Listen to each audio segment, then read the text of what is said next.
जम्मू कश्मीर के उधमपुर में पीएम मोदी ने की रैली। कहा, दशकों बाद ये पहला चुनाव जब आतंकवाद, अलगाववाद, पत्थरबाजी और सीमा पार से गोलीबारी चुनाव के मुद्दे नहीं। पीएम मोदी बोले, ये चुनाव सिर्फ सांसद चुनने का नहीं बल्कि देश में एक मजबूत सरकार बनाने का चुनाव। उधमपुर की रैली में प्रधानमंत्री मोदी का बड़ा बयान। कहा, जम्मू कश्मीर को फिर मिलेगा राज्य का दर्जा, जल्द होंगे चुनाव। पीएम मोदी ने विपक्ष को जमकर घेरा। कहा, कांग्रेस, नेशनल कॉन्फ्रेंस, पीडीपी और बाकी दल जम्मू कश्मीर को पुराने दिनों की तरफ ले जाना चाहते हैं। जम्मू कश्मीर में 370 का जिक्र कर कांग्रेस पर बरसे पीएम मोदी। 370 को वापस लाने की दी चुनौती। पीएम मोदी के बयान पर अशोक गहलोत ने कहा, उनकी करनी और कथनी में अंतर। जम्मू कश्मीर में अभी क्यों नहीं करवाए जा रहे चुनाव। पीएम मोदी पर दिए बयान पर मीसा भारती की सफाई। कहा, मेरे बयान को तोड़ मरोड़ कर पेश किया गया। मीसा भारती बोली, मैंने सरकार आने पर चुनावी बॉन्ड मामले की जांच कराने और दोषियों को जेल भेजने की कही थी बात। पीएम पर मीसा भारती के बयान पर चिराग पासवान ने कहा, ऐसी भाषा का इस्तेमाल वे लोग कर रहे हैं जो खुद भ्रष्टाचार के आरोप में हैं, जिनके परिवार के कई सदस्यों पर भ्रष्टाचार के आरोप लगे हैं। सारण से आरजेडी उम्मीदवार रोहिणी आचार्य का एनडीए पर हमला। कहा, महंगाई और बेरोजगारी पर बात नहीं करती बीजेपी जेडीयू। नीतीश बताएं कि उन्होंने रोजगार के लिए क्या किया। नीतीश कुमार पर तेजस्वी यादव का हमला। कहा, उनके पास अब कोई नई सोच नहीं, वे हम लोगों की ही सोच पर चल रहे हैं। दिल्ली सरकार की मंत्री आतिशी का बीजेपी पर हमला। कहा, आप सरकार के खिलाफ बड़ा राजनीतिक षड्यंत्र रच रही है बीजेपी। आतिशी का केंद्र सरकार पर बड़ा आरोप। कहा, केंद्र सरकार दिल्ली में राष्ट्रपति शासन लगाने वाली है। दिल्ली में राष्ट्रपति शासन लागू करना गैर कानूनी होगा। आतिशी ने कहा, केजरीवाल को झूठे केस में गिरफ्तार किया गया है। बीजेपी को पता है कि दिल्ली में केजरीवाल को हरा नहीं सकते। दिल्ली में आम आदमी पार्टी के कार्यकर्ताओं ने सीएम केजरीवाल की गिरफ्तारी के खिलाफ किया विरोध प्रदर्शन। यूपी के मुरादाबाद में गृह मंत्री अमित शाह ने की चुनावी रैली। कहा, ना 73 चलेगा ना 65, इस बार 80 की 80 सीट मोदी की झोली में जाएगी। अमित शाह ने विपक्ष पर निशाना साधा। कहा, सपा, बसपा और कांग्रेस ने राम मंदिर का विरोध किया। वोट बैंक के चलते इन्होंने राम मंदिर का निमंत्रण ठुकराया। कैराना में सीएम योगी ने रैली को संबोधित किया। कहा, पहले यूपी में दंगे होते थे, अब दंगा करने वालों को उल्टा लटका दिया जाता है। सीएम योगी ने कहा, प्रयागराज में माफिया की जमीन जब्त करने, गरीबों के लिए मकान बनाएं। लोगों ने कहा, बहुत बड़ा माफिया है। हमने कहा, समय बताएगा कितना बड़ा माफिया है। सीएम योगी ने कहा, दंगा कराने वाले आज जातीयता का विस्मरण करने की कोशिश में हमारी सरकार ने दंगा मुक्त वातावरण दिया है। दंगा कर्फ्यू लगाने वालों की गर्मी को शांत कर दिया। पीलीभीत में अखिलेश यादव ने चुनावी रैली की। बोले, यहाँ बड़े बड़े नेता आ चुके हैं, लखनऊ वाले और घबराए हुए हैं। पीलीभीत का नाम सुनते ही उनका चेहरा पीला हो जा रहा है।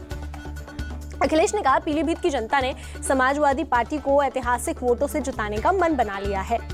जितिन प्रसाद पर अखिलेश ने कहा, बीजेपी के प्रत्याशी कई दल घूम आए हैं, सेटिंग हो जाती है तो दूसरे दल में चले जाते हैं। स्मृति ईरानी ने राहुल गांधी पर साधा निशाना। बोली, राहुल ने कहा कि वायनाड उनका परिवार है। मैंने लोगों को रंग बदलते हुए देखा है, परिवार बदलते हुए पहली बार राहुल को देखा। एनसीपी शरद गुट के नेता जयंत पाटिल का बयान। शरद पवार कभी भी बीजेपी में जाने वाले नहीं थे, कुछ लोगों ने उन्हें उधर ले जाने की कोशिश की। महाराष्ट्र बीजेपी नेता धैर्यशील मोहित पाटिल ने पार्टी से दिया इस्तीफा। मांडा सीट से रणजीत सिंह निबालकर को उम्मीदवार बनाए जाने से थे नाराज। जम्मू कश्मीर नेशनल कॉन्फ्रेंस के अध्यक्ष फारूक अब्दुल्ला ने 2 उम्मीदवारों के नाम घोषित किए। उत्तरी कश्मीर से उमर अब्दुल्ला चुनाव लड़ेंगे और सेंट्रल कश्मीर से अगा रहुला का नाम। जम्मू कश्मीर के पूर्व सीएम उमर अब्दुल्ला ने कहा, बीजेपी के उम्मीदवार मैदान में क्यों नहीं है। बीजेपी दक्षिण कश्मीर, मध्य कश्मीर और उत्तरी कश्मीर में चुनाव क्यों नहीं लड़ रही है। बीएसपी ने लोकसभा उम्मीदवारों की चौथी सूची जारी की। चौथी सूची में घोषित किए 9 उम्मीदवार। पीलीभीत से बीजेपी उम्मीदवार जितिन प्रसाद बोले, 3 पीढ़ियों से मेरा पीलीभीत से रिश्ता है। मोदी जी के नाम पर सारे समीकरण ध्वस्त होंगे, प्रचंड बहुमत के साथ सरकार बनेगी। जितिन प्रसाद ने कहा, वरुण गांधी का पूरा साथ मिल रहा है। जब पार्टी निर्णय लेती है तो सब एक हो जाते हैं। राजनाथ सिंह ने कहा, बीजेपी 400 के टारगेट को पार करेगी। जमीनी हकीकत के आधार पर हम टारगेट तय करते हैं। 2014-2019 में भी हमने अपना लक्ष्य हासिल किया था। केंद्रीय मंत्री अनुराग ठाकुर ने कहा, देश में कई नेशनल क्रश होंगे, लेकिन देश को प्रधानमंत्री मोदी की गारंटी पर नेशनल ट्रस्ट है। एमपी के मुख्यमंत्री मोहन यादव ने कांग्रेस पर हमला बोला। कहा, एक तरफ कांग्रेस मंदिर का विरोध करती है और दूसरी तरफ दुआ करती है। ये दोहरा चरित्र नहीं चलेगा, जनता माफ नहीं करेगी। एमपी सरकार में मंत्री कैलाश विजयवर्गीय का नकुल नाथ पर बोला करारा हमला। कहा, कांग्रेस उम्मीदवार को दिख रही है हार। छिंदवाड़ा में कांग्रेस नेता के पास कैश मिलने के बाद लगाए कई आरोप।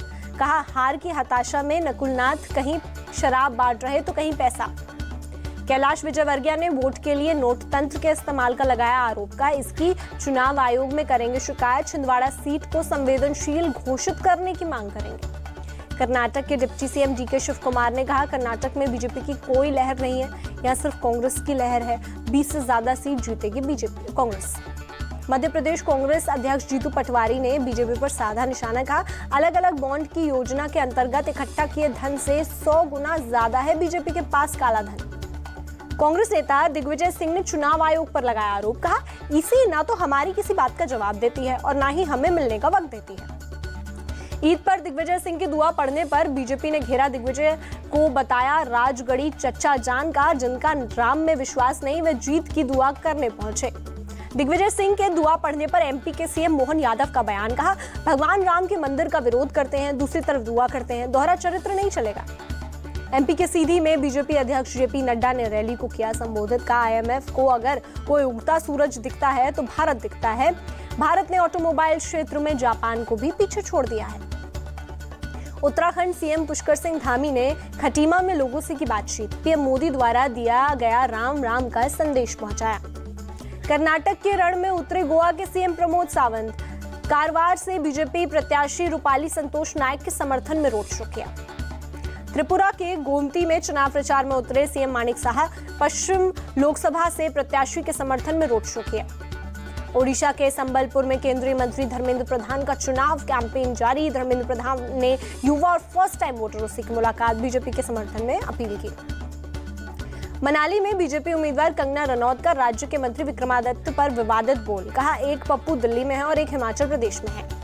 कंगना रनौत ने कांग्रेस पर खुद को कलंकित करने का लगाया आरोप। कहा हम कला को नहीं, कला हमें सिखाती है और तुम कौन होते हो पूछने वाले। कंगना रनौत के बयान के जवाब में विक्रमादित्य ने उन्हें बताया बड़ी बहन। कहा आज तक हिमाचल में ऐसी भाषा का उपयोग नहीं हुआ है।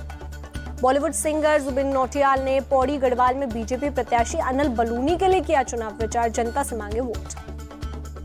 कोयंबटूर में तमिलनाडु बीजेपी अध्यक्ष के अन्नामलाई का रोड शो। अन्नामलाई ने रोड शो के दौरान बजाया ढोल। टीडीपी महासचिव नारा लोकेश भी अन्नामलाई के साथ रोड शो में हुए शामिल। अन्नामलाई के समर्थन में मांगे वोट। टीडीपी के राष्ट्रीय महासचिव नारा लोकेश ने की अन्नामलाई की तारीफ। कहा वह एक युवा है, उन्होंने पदयात्रा की है, लोगों की समस्याओं को अच्छी तरह से समझते हैं। नारा लोकेश ने अन्नामलाई की जीत की जताई उम्मीद। कहा उन्होंने तमिलनाडु के लोगों की सेवा के लिए अपनी नौकरी छोड़ी, लोग भी इसी तरह उनका साथ देंगे। टीडीपी महासचिव का बयान। कहा निश्चित रूप में एनडीए की सरकार बनने जा रही है, एनडीए को 400 से अधिक सीटें मिलेंगी। डीएमके ने पूरे तमिलनाडु में पीएम मोदी के खिलाफ लगाया पोस्टर। पीएम मोदी की तस्वीर वाले पोस्टर पर लगाया बारकोड, लोगों से स्कैन करने और घोटाले देखने की अपील। तमिलनाडु के शिवगंगा सीट में कांग्रेस उम्मीदवार कार्ति चिदम्बरम की पत्नी श्रीनिधि ने किया चुनाव प्रचार। पति के लिए मांगे वोट। क्षत्रियों पर विवादित बयान देकर राजकोट से बीजेपी उम्मीदवार पुरुषोत्तम रूपाला बुरी तरह फंसे। क्षत्रिय समाज के एक महिला नेता ने रूपाला की उम्मीदवारी के खिलाफ शुरू की भूख हड़ताल।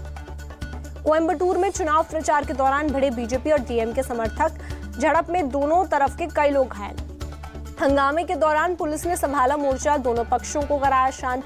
घायलों को अस्पताल में कराया गया भर्ती। एनडीपीपी नेता जेम्स कोइत्सू और पूर्व बीजेपी नेता किडोगम पेनमई ने थामा कांग्रेस का दामन। लोकसभा चुनाव से पहले कांग्रेस में हुए शामिल। ममता बनर्जी ने कहा बीजेपी कहती है कि बंगाल सुरक्षित नहीं है, क्या राजस्थान, मध्य प्रदेश, गुजरात सुरक्षित है? जो वहां रहते हैं उनसे एक बार पूछो। सीएम ममता ने बीजेपी के उम्मीदवारों को बताया राक्षस। कहा हमारे उम्मीदवारों की छवि साफ सुथरी, बीजेपी ने राक्षसों को टिकट दिया, उनके खिलाफ दर्ज है कई केस। टीएमसी नेता शांतनु सेन ने बीजेपी पर साधा निशाना। कहा पूरा देश जानता है कि कौन सी पार्टी कानून व्यवस्था तोड़ती है। रामेश्वरम कैफे ब्लास्ट के 2 मुख्य आरोपी गिरफ्तार। एनआईए ने दोनों आरोपियों को पश्चिम बंगाल से पकड़ा। रामेश्वरम कैफे ब्लास्ट के मुख्य आरोपियों की गिरफ्तारी पर बोले समित भट्टाचार्य। कहा पश्चिम बंगाल आतंकवादियों के लिए सुरक्षित पनाहगाह। पश्चिम बंगाल में आतंकियों का लिंक नया नहीं। बीजेपी नेता समित भट्टाचार्य ने ममता बनर्जी पर निशाना साधा। कहा अगर ममता बनर्जी ऐसे ही आगे बढ़ती रही तो पश्चिम बंगाल एक बार फिर बंटने वाला है। पश्चिम बंगाल शिक्षक भर्ती घोटाले में ईडी की बड़ी कार्रवाई। ईडी ने 230.6 करोड़ रुपए की प्रॉपर्टी की अटैच। पीओके को लेकर रक्षा मंत्री राजनाथ सिंह का बयान। कहा पीओके भारत का था, है और रहेगा। विकास को देखकर पीओके के लोग आ सकते हैं भारत के साथ। राजनाथ सिंह ने पाकिस्तान को मदद का दिया ऑफर। बोले पाकिस्तान आतंकियों पर लगाम नहीं लगा पा रहा है, पाकिस्तान चाहे तो हमारी मदद ले सकता है। भारत और उज्बेकिस्तान के बीच 5वां संयुक्त सैन्य अभ्यास डस्ट लीग 15 से 28 अप्रैल के बीच होगा। उज्बेकिस्तान के ट्रिमेज में होगा युद्धाभ्यास। सिक्किम में भारतीय सेना की त्रिशक्ति कोर ने किया युद्धाभ्यास। सेना ने 17,000 की ऊंचाई पर एंटी टैंक गाइडेड मिसाइल का किया अभ्यास। सेना के मिसाइलों ने लक्ष्य पर लगाया सटीक निशाना। एक मिसाइल एक टैंक का रखा था लक्ष्य। सेना के एंटी टैंक गाइडेड मिसाइल के जरिए ऊंचाई वाले इलाकों में सैन्य ऑपरेशन में मिलेगी सफलता। युद्धाभ्यास में पूर्वी कमान और सेना की मिसाइल फायरिंग यूनिट से लिया हिस्सा। रक्षा मंत्रालय ने 97 LCA मार्क 1A लड़ाकू विमान खरीदने के लिए टेंडर किया गया। मंत्रालय ने HAL को 65,000 करोड़ का जारी किया टेंडर। एशियन डेवलपमेंट बैंक ने वित्त वर्ष 2024 के लिए भारत की GDP ग्रोथ रेट का अनुमान बढ़ाया। 6.7% से बढ़ाकर 7% किया। ज्ञानवापी मामले में हिंदू पक्ष के वकील सुभाष नंदन चतुर्वेदी का बयान, सभी सर्वे हो चुके हैं, पूरे रिपोर्ट को अदालत में किया गया दाखिल। साथ ही अन्य तहखानों के सर्वे की भी मांग। MP के धार में भोजशाला परिसर में ASI सर्वे का काम जारी। 22 मार्च को परिसर का पुरातात्विक सर्वेक्षण किया गया था शुरू। महाराष्ट्र के कल्याण में वेस्ट मैनेजमेंट प्लांट में लगी आग, मौके पर पहुंची फायर ब्रिगेड की टीम ने आग पर पाया काबू। भीषण आग से दूर तक फैली लपटें देखते ही देखते आग हुई बेकाबू, हादसे की जांच जारी। दिल्ली में लूट के 4 आरोपियों को पुलिस ने किया गिरफ्तार। चारों बदमाशों ने कार लूट और ग्रोसरी स्टोर में लूट की वारदात को दिया अंजाम। दिल्ली के सेंट्रल डिस्ट्रिक्ट के स्पेशल स्टाफ ने आरोपियों को किया गिरफ्तार। पुलिस आरोपियों की गिरफ्तारी को लेकर लगातार कर रही थी छापेमारी। पुलिस ने बदमाशों से पूछताछ के बाद 2 कार और लूट में इस्तेमाल 2 हथियार किया जब्त। बदमाशों के पास से ग्रोसरी स्टोर के लूट का सामान भी बरामद। यूपी के इटावा में मीट कारोबारी को अज्ञात बदमाशों ने मारी गोली, घायल शख्स को अस्पताल में कराया गया भर्ती। इटावा में घटनास्थल पर सूचना पर पहुंची पुलिस की टीम, FSL की टीम ने इकट्ठा किए सबूत। हमले के समय घर में अकेला था शख्स। केरल के त्रिवेंद्रपुरम में बदला मौसम का मिजाज, शहर के कई हिस्सों में हुई तेज बारिश, लोगों को गर्मी से मिली राहत। नवरात्र के चौथे दिन मां कुष्मांडा की हो रही पूजा। मंदिरों में माता के दर्शन के लिए श्रद्धालुओं की लगी लंबी कतार। मंदिर में भक्तों ने लगाए जयकारे। वाराणसी के काशी विश्वनाथ मंदिर में तैनात पुलिस वाले अब खाकी वर्दी में नहीं दिखेंगे। पुलिस विभाग ने जवानों के लिए नया ड्रेस कोड लागू किया। वाराणसी पुलिस कमिश्नरेट के मुताबिक मंदिर में तैनात पुलिस वाले लाल और गेरुआ कुर्ता धोती पहनेंगे, जबकि महिला पुलिसकर्मी गेरुआ सलवार कमीज में नजर आएंगी। पुलिस कमिश्नरेट के मुताबिक पुजारी की पोशाक में तैनात पुलिस वाले श्रद्धालुओं को गाइड भी करेंगे और भीड़ को कंट्रोल करने में आसानी होगी। काशी विश्वनाथ मंदिर में पुलिस की नई पोशाक को अखिलेश यादव ने बताया गलत। पूछा किस पुलिस मैनुअल के हिसाब से पुलिस वालों को पुजारी के रूप में तैयार करना जायज है। महाराष्ट्र के कल्याण से लोकसभा उम्मीदवार श्रीकांत शिंदे आध्यात्मिक गुरु श्री श्री रविशंकर से की मुलाकात कर लिया आशीर्वाद। शिवसेना के सांसद हैं Shrikant. Israeli PM Benjamin Netanyahu ने दी ईरान को खुली चेतावनी, जो हम पर हमला करेगा हम उसका जवाब देंगे। सेंट्रल इजराइल के एक एयरबेस पर PM नेतन्याहू ने कहा, हम इजराइल की सुरक्षा के लिए तैयार हैं, चाहे आत्मरक्षा हो या हमला।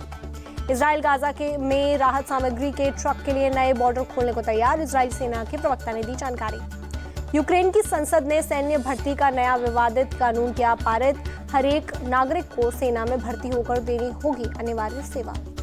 यूक्रेनी सेना ने रूस के साथ जंग में 5 लाख से ज्यादा सैनिकों की जरूरत बताई। यूक्रेन के नागरिकों ने नए कानून को लेकर दिख रही है उदासीनता। बिना रूस की मौजूदगी के यूक्रेन को लेकर किसी भी शांति वार्ता का कोई मतलब नहीं। रूस के प्रवक्ता ने शांति वार्ता के स्विस प्रस्ताव को बताया मूर्खतापूर्ण। रूसी राष्ट्रपति जेलेंस्की ने लातविया के राष्ट्रपति के साथ की मुलाकात। दोनों देशों के बीच सैन्य समझौतों पर हुआ दस्तखत।